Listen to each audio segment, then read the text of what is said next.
everyone needs to have the wherewithal and know-how to be able to eat better, to move better, to be able to have, the tools and education for self-care, for self-relationships and interpersonal relationships, and understanding that, they are also part of a community. But on top of that, I think what helps me thrive is helping them thrive and understanding what is their bigger purpose in their own lives. Why are they here? What is, what fuels their fire? Why do they get up in the morning? You know what I'm saying? And turning on those light bulbs and seeing those reactions and those aha moments and, saying to me like, hey, doc, this has been monumental.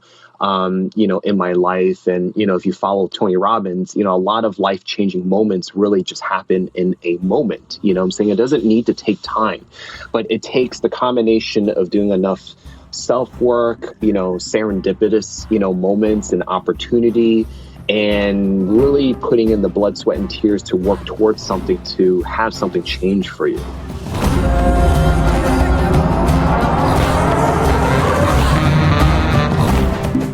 Welcome back to the Yogi Triathlete Podcast. We are Jess and BJ, and each week we share stories of people looking, finding, and living their purpose. People who are sharing their gifts, being in service of others, taking risks, living against the grain, and thankfully redefining the paradigms of society. Today, our guest is Dr. Colin Zhu. He is a double board certified family and lifestyle medicine physician and one of the cutting edge doctors in the plant-based telehealth family. In addition, he is a public speaker, podcast host of Thrive Bites, creator of THR5 Formula and its coinciding masterclass. He is a culinary chef and author of Thrive Medicine, How to Cultivate Your Desires and Elevate Your Life. We like that. We want to dive into that subtitle. His purpose has manifested into the Chef Doc website, an informational portal of resources born in 2017 out of a realization that he needed to assist others in combating chronic lifestyle-related disease and fill the deficit he recognized in medical schools and medical training across the nation. Dr. Zhu, an osteopathic doctor, heavily influenced by his mother, a traditional Chinese medical doctor, is combining the qualities of compassion and holism with the healing benefits of a whole food plant-based diet to assist people in reaching higher states of health.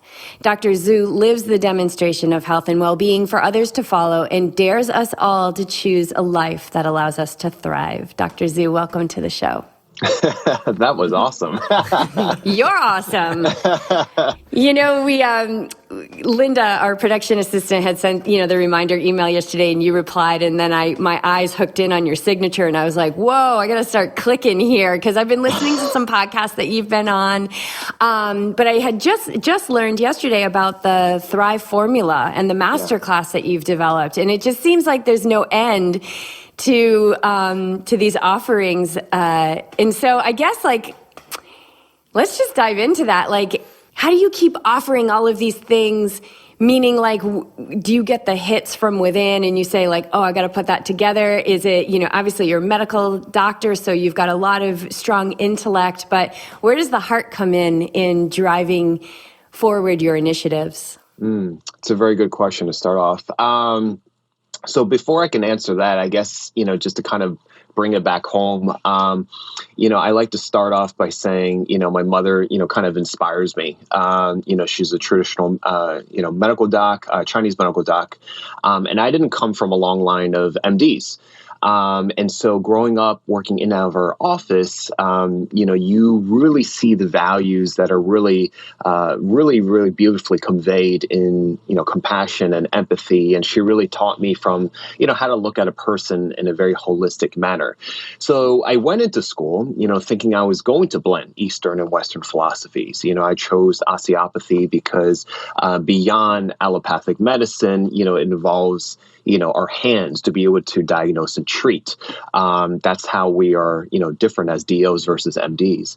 And then somewhere along the line, I'm sure a lot of our medical colleagues that you've had on the show and those that are listening can attest to and agree with is that, there wasn't really that much nutritional / lifestyle, medical educational curricula being taught to us. It was mostly about how disease forms, and, less about how to cultivate wellness. And so when I followed a lot of my predecessors, I was like, wow, there's like a component, whether it's heart disease or diabetes, in every single patient, no matter what came through the door. And so I pretty much made a lot of detours after I graduated school. Like you said in the really nice intro, I went into culinary school. I got certified in health coaching. And then on a deeper journey, I just started a lot of self-work, reading a lot of books, traveling around the world, especially, in solitude. And this was way before COVID. And looking back humbly, I've been really blessed to kind of have those experiences. Who knows going forward how much, how much deeply and freely we can do that with everything going on. But yeah, that all kind of, really went into me. And then crossing paths with, future mentors and, different walks of life. And that really cultivated, me starting the Chef Doc, which was the anchor, 4 years ago. And then the book came, and then the podcast came, and then the masterclass series was the latest venture this year. So do you remember like the moment where like Chef Doc was born? Ooh, that's a good one. Like when you said, I gotta move forward with this. Like I have to do this. Well, I don't think there was a defining moment per se. I think that was born out of my professional frustration, where in school and training, and then eventually into my professional career, where, I mostly worked in, an office and a clinic type setting. I wasn't really a big fan of hospitals. And so, because I really love the rapport and the relationship building with my patients, but I found it to be very inefficient and sometimes very ineffective because, in our modern healthcare, system, we're only given a certain amount of time, probably on average, maybe like 7 minutes per, patient visit. And in that time, depending on who comes in, you have to combine, education, making sure, the patient is informed in decision-making, going over their meds, going over referrals, and then if you're lucky, anything on top of that in terms of education, and then setting them up for something else. So it's just not enough time. And so add to that, when doctors are not trained enough in terms of school, and they're not as confident enough to dispense the information. And then add on top of that, when you look at surveys, 2/3 of patients still look up to their primary care physician or their doctor as their main source of information. Nowadays, we have Google, right? So if you combine all that, it's almost like you're set up to fail from the patient's end, and then also from the provider's end, right?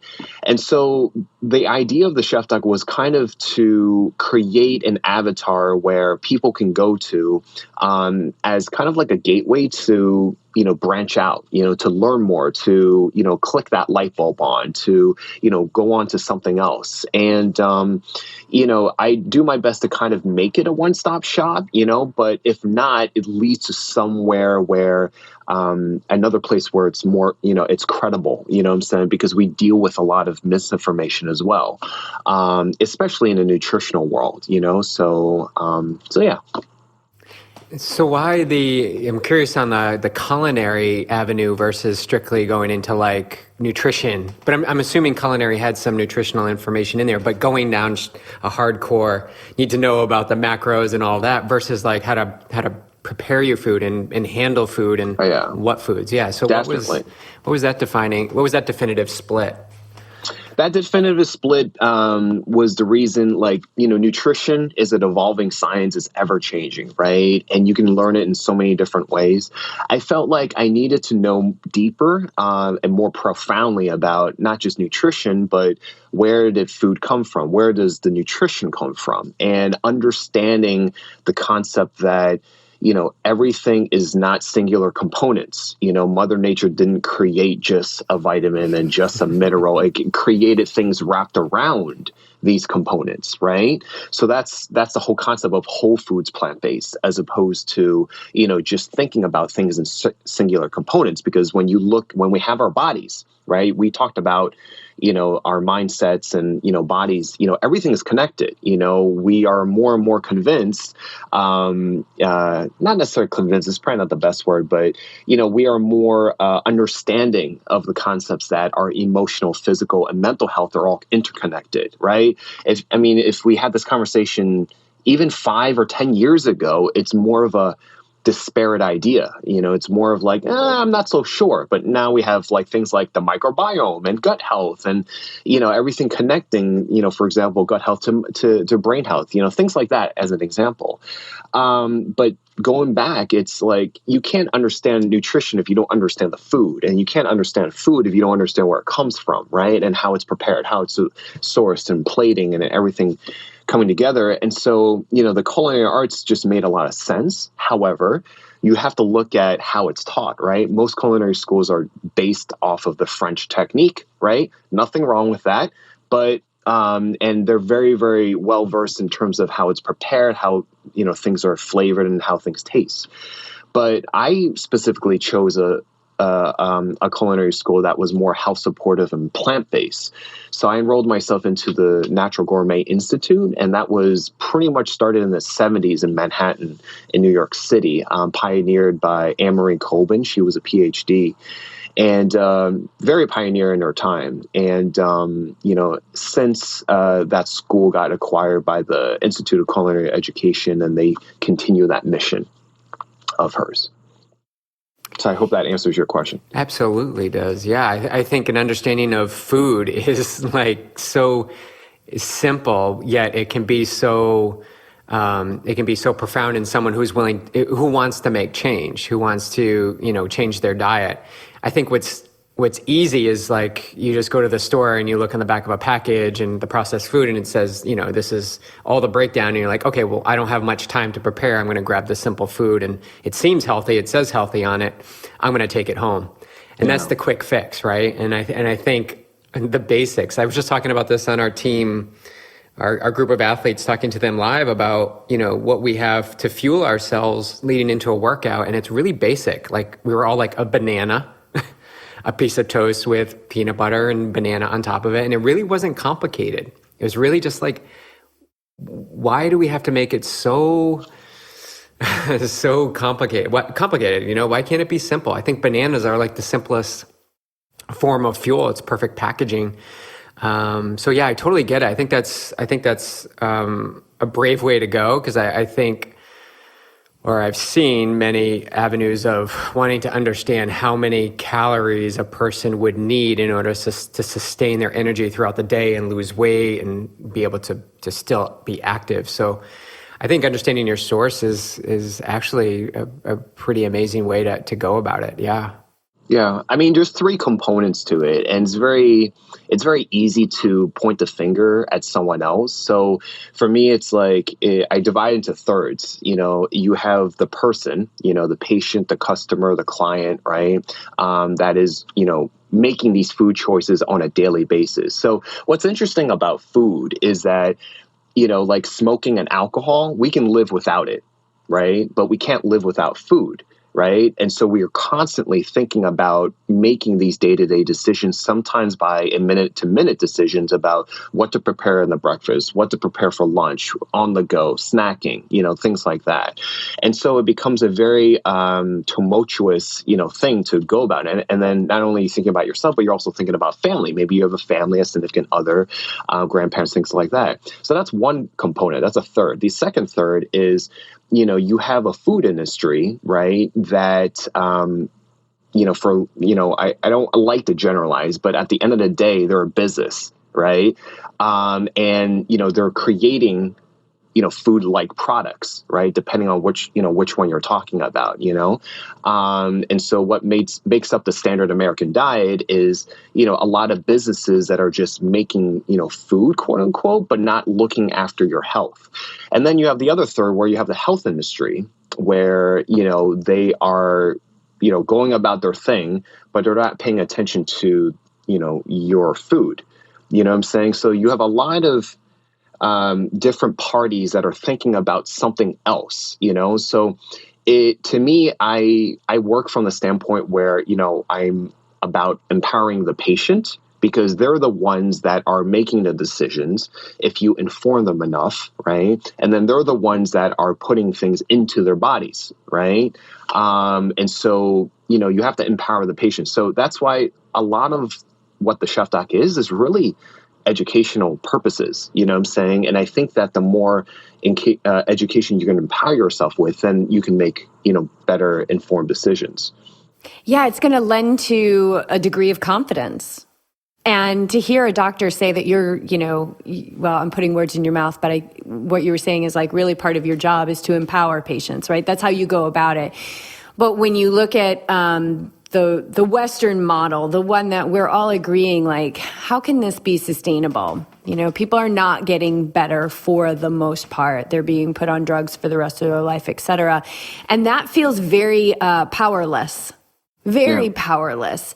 And to have a doctor, I always say a good sign of like a practitioner, whether it's a massage therapist or a chiropractor or a doctor, is like their goal is to not see you again. They don't, I used to say that to my massage clients, like, I don't want to see you every week. Like, let's do this. We'll front load the healing. We'll do this. You do your part on your end when you walk out the door. And then, I'll see you once a year or something like that. Yeah. So how do you empower somebody who comes to you? Let's take a scenario. Like they come to you after feeling really powerless in a system that wasn't helping them get better. How do you begin to empower them?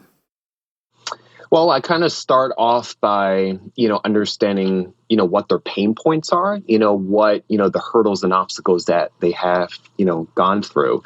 And then I also, try to understand their educational, level about certain topics, whether it's their chronic diseases, whether it's about food, nutrition, just so I have an understanding of how they take information in and then where I can fill in the gaps, And, I see patients, virtually now. And so, I do time is a lot more. It's more than, I have more control of the time and, it's more flexible. And so I have more engagement with them, So once I have those two pieces of information, then I can that's where the baseline starts. And that's where I can, kind of start, working with them. But honestly, it's really about, basic stuff, just listening. We spend an average of, 17 seconds is where we clocked it at, where, a patient starts talking and then the doctor, interrupts. It's like literally 17 seconds into the conversation. And so a lot of it is, and it's not intentional point, from the doctor's point of view. They're set up that way because they know that they have a certain amount of time that they need to, get certain things in. Like, Mr. Smith, I need to get your medications in order and check, your labs. And so there's they have like a script in their head of what they want to do when they enter into the room. But a patient doesn't know that. Their patient just wants to kind of, in a way, share, be able to kind of unload, right, and express themselves at the end of the day. But when you are in a setup where you don't have enough time to do that, then it's not really a win-win for both parties. You know what I'm saying? To kind of empower them, because I have more time to, work with them, I do my best to kind of listen and, be able to redirect and refocus them and, things like that when, it gets longer than necessary. So, but yeah, it's, you do your best to kind of listen, to have no judgment, to empathize with them, and to listen from a, level of compassion and doing your best to put yourself in their shoes as much as, you can. Yeah. I like to say, as a, on the patient side, or I guess anybody, are they doing the best they can with the information they have? Like, with the amount of information, are they trying the best that they can? And I'm sure you see patients that come in and have this belief around maybe what they've been told. Like, I need to have this particular prescription.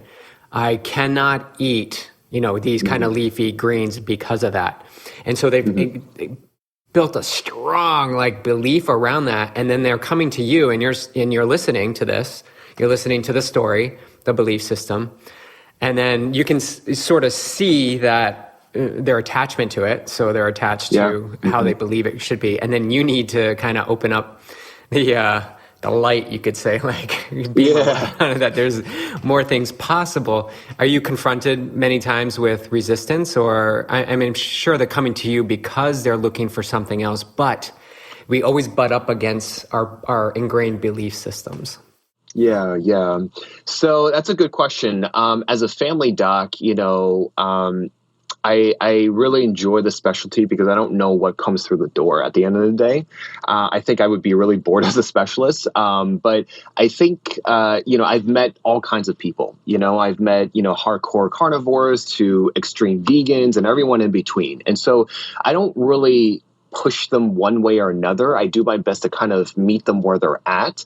And for me, it's more about progress over perfection. So if you can just if you imagine like you standing, on a field, right? Or on a beach, just like a wide area, right? And you're in a straight line, you're just, walking.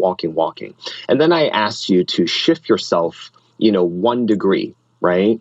And, and then asked you to start walking straight after you shifted, 1 degree, off. And I asked you to start walking straight. Eventually, in the short term, it may not seem like it, but eventually you'll just end up in a different direction, So the point is that, I want them to focus on progress, not perfection. And, I do it in a very, judgmental point of view. And so like when they are attached to certain things, or they're, depending on what level of motivational change they're at, I just work with it, what I'm saying? And I don't push it, So if I have a patient, for example, that is more hard set on, wanting medications and wanting referrals and procedures, then I don't fight them on it. When things are medically necessary, then we'll do it in that way. But when you encounter a patient that, wants to make changes but doesn't have the resource, right, then, there's something to work with. And then you have another third set where, they've done all they can. They're just open and hungry for more information. Then that's easier for me to, work with. So I've worked with the whole gamut. And I don't try to butt up with them. I go, it's like water, you try to go with the least resistance, what I'm saying? So yeah, absolutely. We've been using the phrase wu wei around this house a lot. I don't know if you're familiar with it, but it's from the Tao, and it's surrender, but that doesn't mean no action.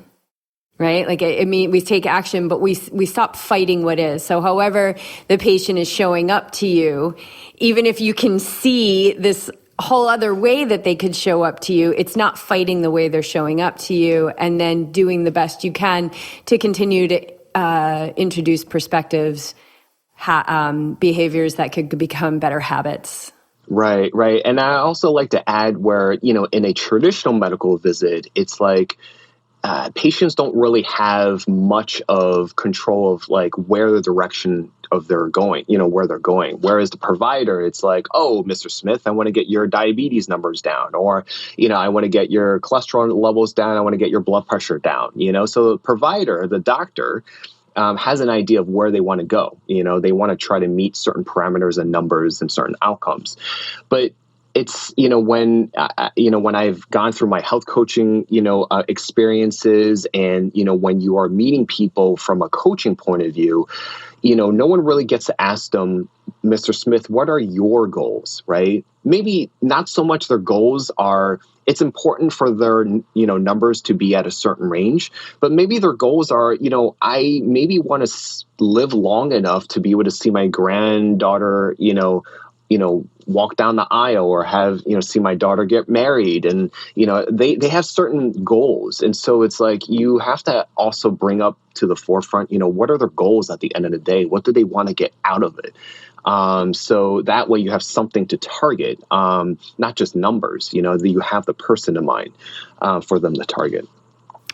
Yeah, it also, first of all, let me finish what I was going to say. That is, it shouldn't be, but that's kind of a groundbreaking perspective from a doctor, right? Like it shouldn't be, but it is. And, people like you, Dr. Marbus, who we had on the show, who I think we all share an affection for. She's amazing. Love her passion, love her power, love her purpose, love what she's created. Yes, what you do is you assist them, for those that don't, have their 3 top goals in life. You assist them in clarifying what it is that they want in this life.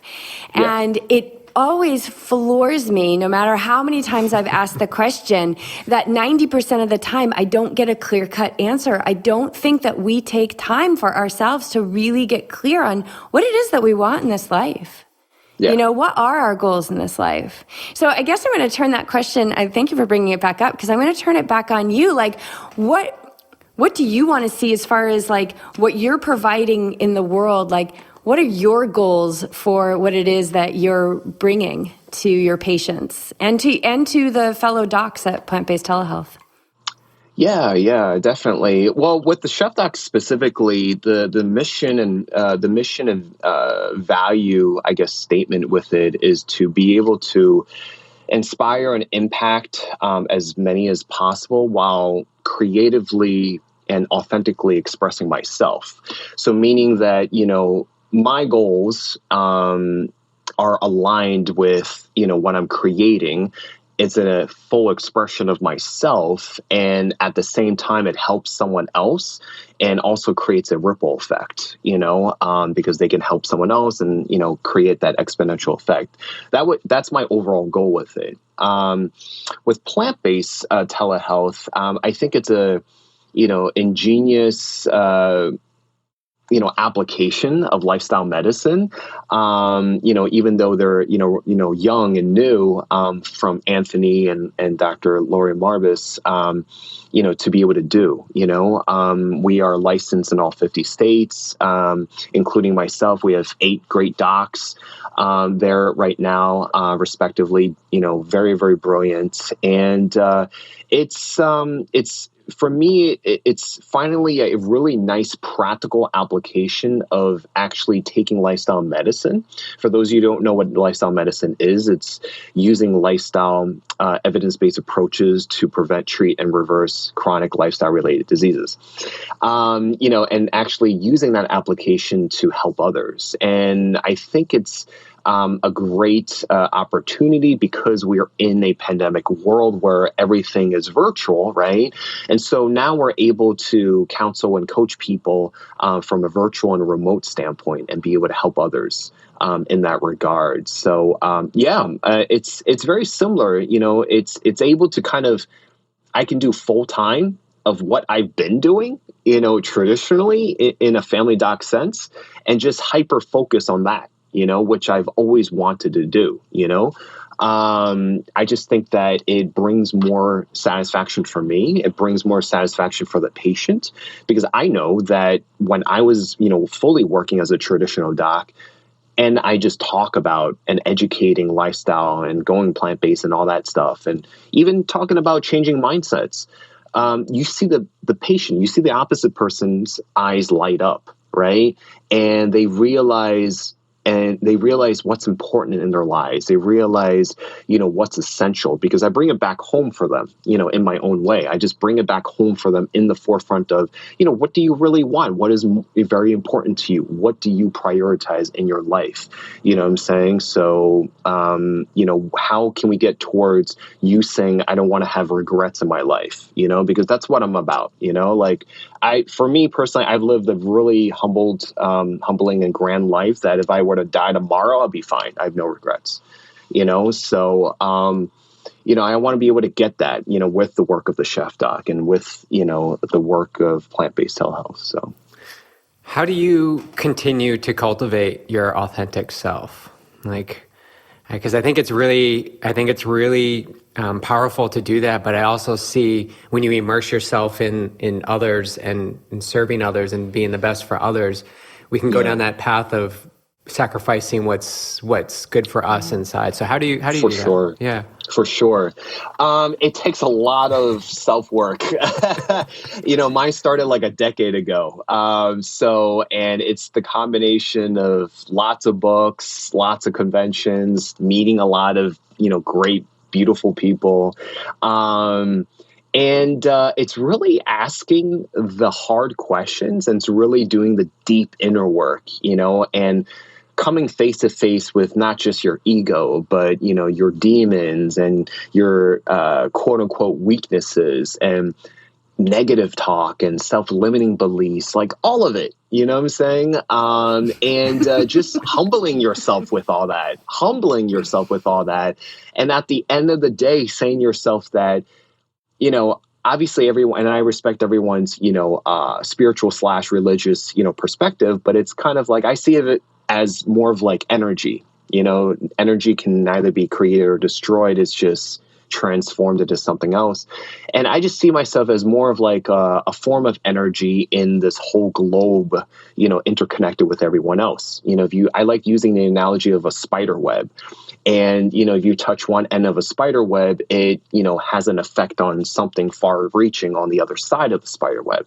It's the same concept, with energy as human beings, with also plant life and animal life and, everything, And so understanding what you say to yourself, what you don't say to yourself, what you do, what you don't do, has a grand effect on almost everything around you and everyone around you, So when you have that understanding, then, the next step is, I guess, I like that Spider-Man quote, for those that are into comics, but, that famous Spider-Man quote, with great power comes great responsibility. And it's understanding that when you understand you have that kind of effect on people, I think it's a responsibility and a duty to do yourself well, meaning like practice enough self-care, whatever that is for you, whatever form that takes, whether it's yoga or physical activity or meditation or journaling or anything, having that time for yourself and doing that, making that a practice. Have I fallen off of the bandwagon at times? Of course, like everyone else. Have I had, a lot of, negative self-talk? I've had imposter syndrome before. I've had, I battle through chronic anxiety, I have OCD, so like, I have a lot of, areas of improvement for myself, and everyone's going to be different. And also the compare and contrast game, and we live in a virtual world, social media, internet, and it's very easy to say that you're not enough. Or you're not good enough, or you don't have enough, or you don't know enough. And, it just keeps going. So it's a lot of work. But it's starting with saying to yourself, it's okay where I'm at right now, and to just build upon it. Right. It's that ancient proverb where the journey of 10,000 steps starts with the first step. So. Well, you're subscribing to your philosophy of progress over perfection, that we are all exactly where we need to be. And if I'm in the midst of a lot of negative self-talk or imposter syndrome, I'm exactly where I need to be right now for whatever that next step that I need to take, or that next piece of clarity that I'm going to receive. So do you have like a morning routine that you tend to follow? I would need to. No, my morning routine is I wake up in the morning. I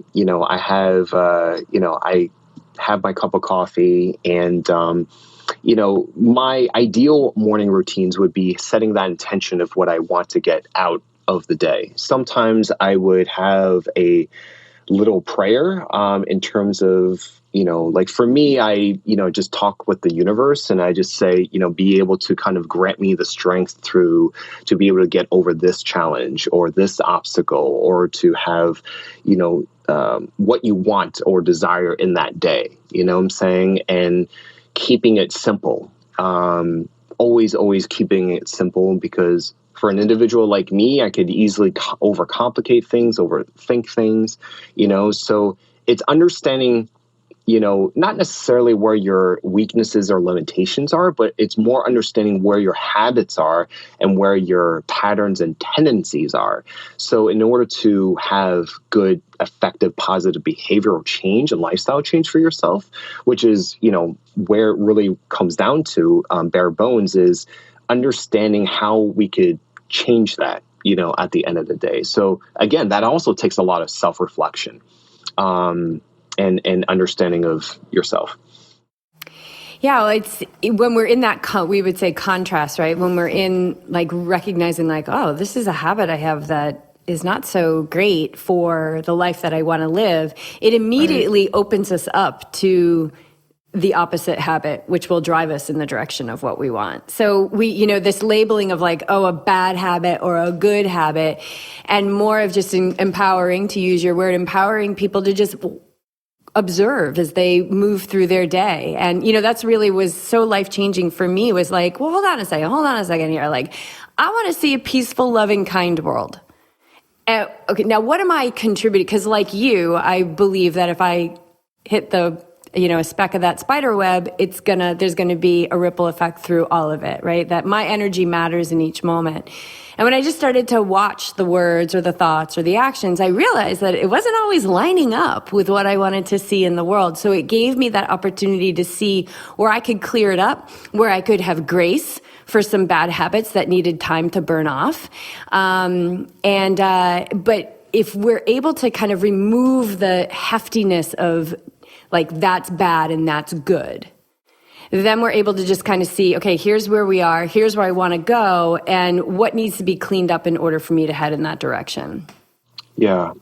I think at the end of the day, no matter where you are at in your self-work / wellness journey, it's coming back to understanding that you are part of a larger community, a global community, a collective, if you will. I don't necessarily want to go down the rabbit hole, but when you look at, the pandemic, Black Lives Matter, systemic racism, wars, politics, things like that, the common denominator out of all these, discussions, I'm going to use the most neutral word is discussions, is the fact that, if you look at how people think, it's like they're either operating from self or they're operating from, understanding that they're part of a collective.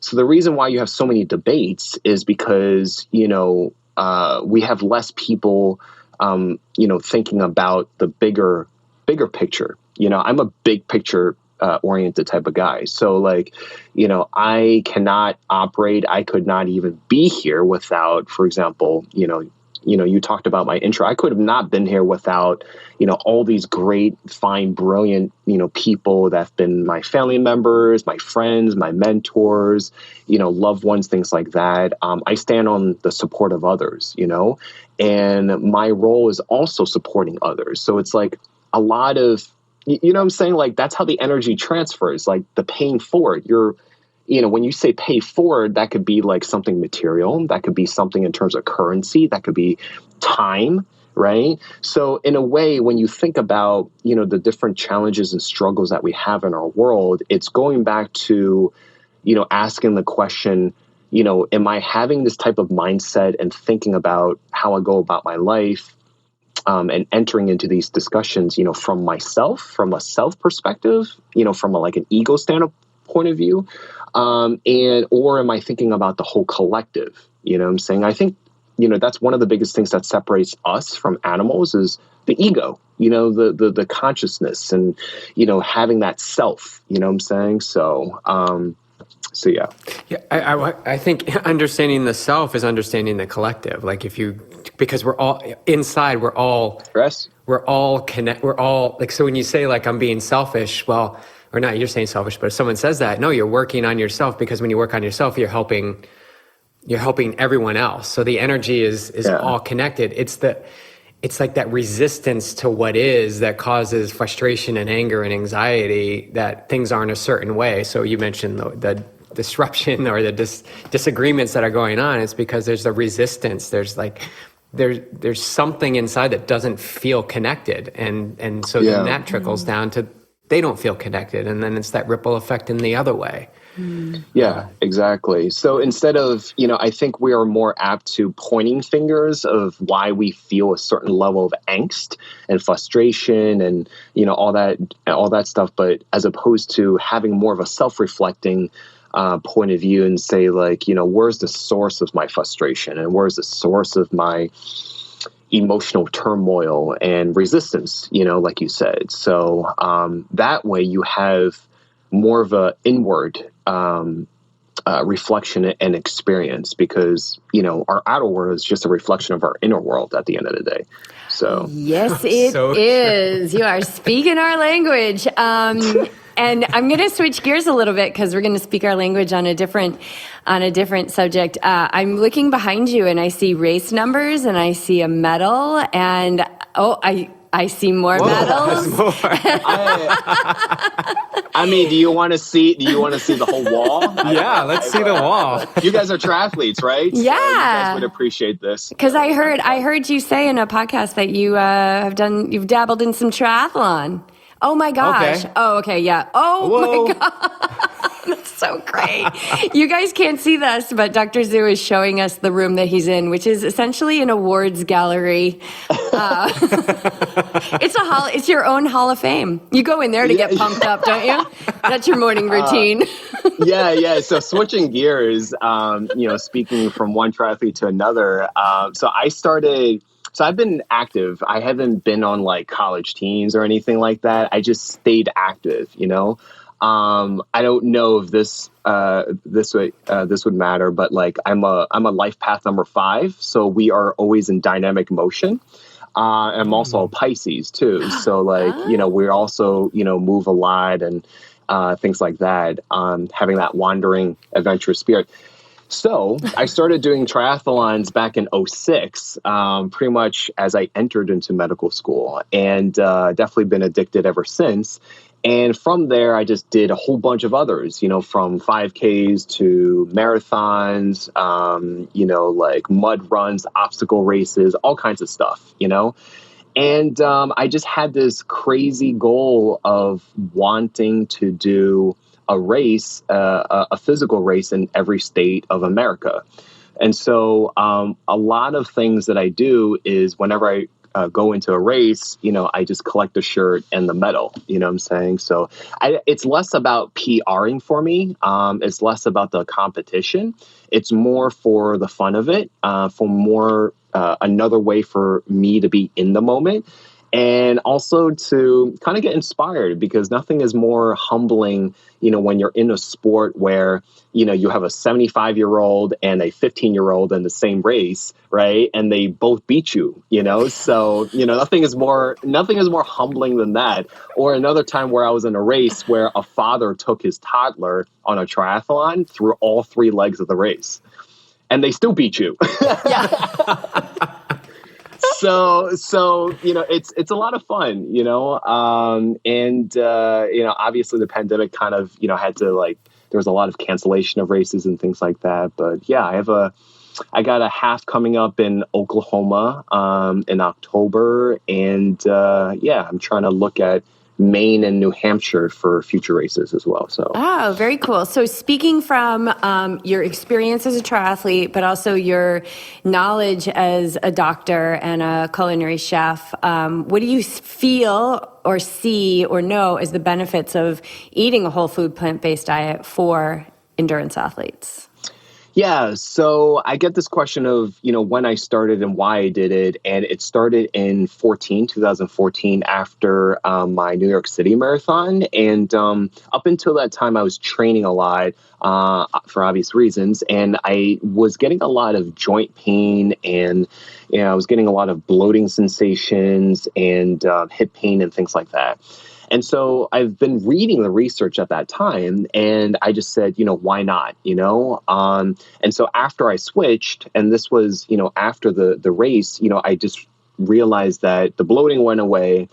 The joint pains went out, was better. My recovery was better, you know what I'm saying? And so I just kind of stuck with it, growing up my parents are both immigrants, Chinese immigrants. And I was very fortunate to have both of them cook, growing up. And so that was also a big reason why I went into culinary school. Was I just felt comfortable being in and out of the kitchen. And so, it wasn't that hard of a transition when you're brought up on Asian cuisine, because even though we ate, meats and, fish and things like that, everything was very balanced. In the Asian culture, everything is about harmony and balance and things like that. So you have equal distributions of food groups. So when I transitioned to whole foods plant-based, it wasn't really that hard, as opposed to someone that's, more used to meat and potatoes transitioning to just solely on plants. You know what I'm saying? So yeah, I don't know if that answers your question. Yeah, no, absolutely. You're the things that you noticed with your own body, because we were endurance athletes before we went plant-based as well. And I think recovery is like the biggest it's so thing, profound. Like coming off a race and just even recovering from a hard workout. Like, how am I going to do tomorrow's workout? And, if you are, I could come home and eat a bunch of chips and French fries and call it vegan, call it a day. But Yes. it's putting together those meals that are going to offer me a variety of nutrients that are going to help to heal the body. What's some of your favorite, we were talking, BJ mentioned earlier at the beginning of our conversation that he was talking to our team this morning about nutrition. What are some of the ways that you like to fuel your workouts? Oh, fuel my workouts. Honestly, the quickest is really a smoothie.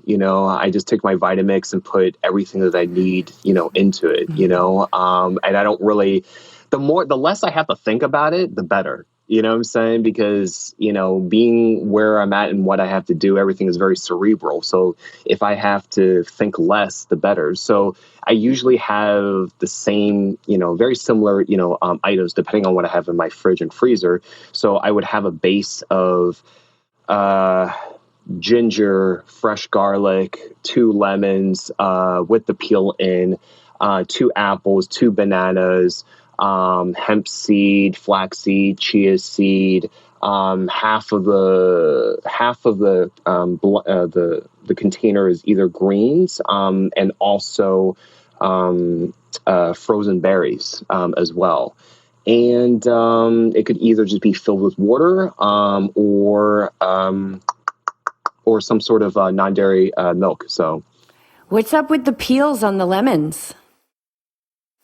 A lot of the nutrition is in the peels. A lot of the vitamin C is in the peels. So I just throw it in there. So, obviously scrubbing it, well enough, added fiber, a lot of things, with the biggest component that we don't really talk about as much with whole food, plant-based and vegetarian and vegan is really that the amount of fiber that you get. And fiber is kind of like the missing nutrient that we don't talk about, but we need probably the most. And 3% of all Americans get their fiber intake needs, and so we're heavily deficient in it. And there's a lot of great authors and books out there, and experts, talking more and more about it, because gut health is very important. Our second quote unquote brain is there. 70% of our immune system is there. We have a direct highway from that to the brain, called the vagus nerve that connects. So literally anything that you put in your mouth either, feeds disease or feeds your health and wellness. So it's super important to understand what you're putting in your mouth. So, and I'm more fan of a smoothie than juicing. So, because I really care about the fiber going in. So, and it's not really whole, and if you remove the fiber. So I'm going to try that smoothie. That thing sounds like a beast. I actually have lemons. Give that a try. I just want to know, quick hit on fiber. Like, what are the three top benefits of fiber? Just because someone's like, oh, I never thought about, focusing on fiber. I've been focusing on how much protein I'm getting in my food. Nobody's doing that anymore. They know that's so old. That's old news. So why fiber? Fiber. So you have 2 things. You have soluble and insoluble fiber, and the insoluble is what we see on the back end. The soluble is where it's what feeds the good good promoting bacteria of our microbiome. And, we look for what one author calls postbiotics, which is basically the good benefits that is produced from these good forming bacteria. And those are called short chain fatty acids, right? And the benefits, to answer your question, would be, weight loss, would be, decreasing inflammatory markers, would be lowering your cholesterol, would be, improving cardiovascular, status. I mean, the list goes on. But yeah, it's really, and it's very satiating. You know what I'm saying? Like, it's very satiating. Fiber is like literally, there's absolutely zero fiber in animal products, and, the fiber only comes from plant food. And so, we need that good benefit to feed that microbiome, because at the end of the day, a quick factoid about microbiome is that you are not just cells. There's actually, on a ratio from microorganisms and cells and human cells, there's actually 9 to 10 microorganisms to one human cell. So in essence, you are just one gigantic superorganism walking around. You know what I'm saying? And so most of it is a synergistic, symbiotic relationship, that we have all these other, guys that are living within us helping us out. You know what I'm saying? And, again, what feeds, what you put in your mouth is also feeding them as well. So you can actually turn them into, bad, not health promoting microbiome as well, depending on what you're feeding it. And that's what the, studies and research are showing. So the better food you put into your body, the better food you're feeding them as well. So right. So when people, I'll use myself as an example, I'm vegetarian for most of my life, but cheese was, I was a big cheese addict. And I would always say, oh, I could never live without my cheese. And that's because I was feeding those microbiome the cheese and they needed more. Yeah, exactly. There's studies where, not to get on the tangent, where cheese, like eggs and seafood and meat, they produce toxic components called TMAO or choline, which, when you shortcutting all the biochemical, reactions, they can actually be independent cardiotoxicants. So, and that's produced when you give them that food, you know what I'm saying? So it's super important, understanding how you're feeding the guys within yourself, so. As a doctor with, so much experience, you've done so much study, you put so much information out there. Do you think there's a shift happening, or do you think this core of this medical model, do you feel like it's shrinking?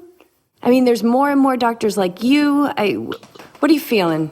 What's happening in the collective? I would say yes. It is hard to measure specifically. I see this in terms of, because I'm part of a lot of lifestyle related, groups on Facebook. I'm part of a lot of, doctors that are looking for other avenues to kind of either boost up their own professional satisfaction, who are just disenchanted and disillusioned with the whole healthcare system. And then if you just look at all the misinformation, a positive silver lining of it is, well, if there wasn't a demand for it, then there wouldn't be all these quote unquote health experts popping up to promote misinformation. You know what I'm saying? If there wasn't a demand for it. So the demand is there. And there's older surveys that say that before a patient comes into a regular doctor's door, they've already, 2/3 of them have already sought out a alternative / complementary / integrative modality before they've, before they entered, that traditional model's door.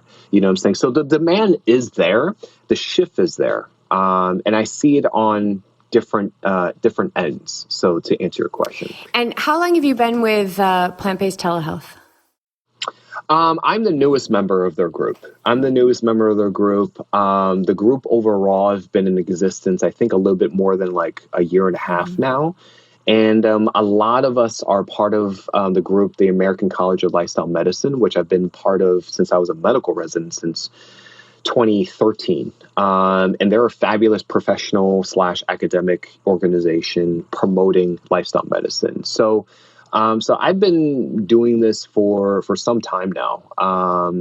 You would probably say, from when I was a child, because, I've been following, a lot from my mother, you know what I'm saying? So, how does it feel to be a part of a collective like this that's so aligned with, everybody's going to bring their uniqueness and their specialties, but to be in a collective of this plant-based telehealth where anybody can, that has access to a computer or a phone, can now receive this information? From a professional point of view, it's more of a sigh of relief, because, as a professional going into, like, a traditional doc going into, a traditional system, and then looking for ways to help the patient at the end of the day. It's all about patient care.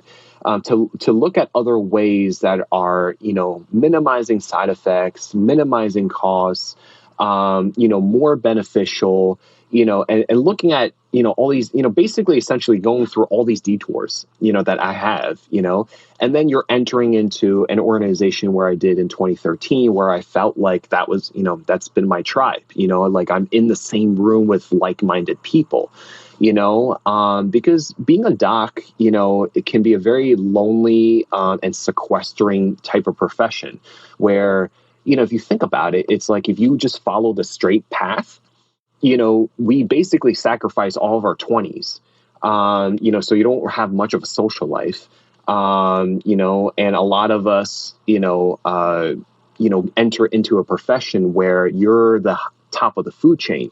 And so you have, and you don't have enough chance to practice, your 20s, your 30s. That's like, your time to, explore yourself and, time to like really find yourself and stuff like that. You don't have that, coupled with you're in a very demanding profession. You're at the top of the food chain. A lot of decision making, the buck stops with you.